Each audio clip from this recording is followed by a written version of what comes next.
mejor. Rojo estaba mejor para mí. In the fall to California. As a matter of fact, too, we've already lost some time in the fall here in the Northeast. So tourists will certainly look into alternative fuel. And you know what?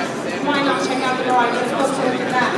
Moving right along, we've got the IRO here. It's a new concept in urban mobility and it actually does exist. It is in some parts of the world, such as Japan and France. It's part of their ride-sharing program, such as how we utilize the ride-share program here in New York City.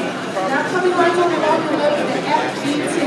I like to say it's the next generation Segway. But you know what? It's also a concept pretty awesome to look at, right?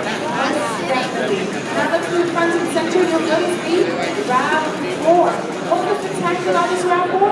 It's kind of a reminder. You know lots for it, toilet missing, and most certainly in the bike. And once we get break, it will be available in all-wheel drive. Yes, most certainly. Check it out.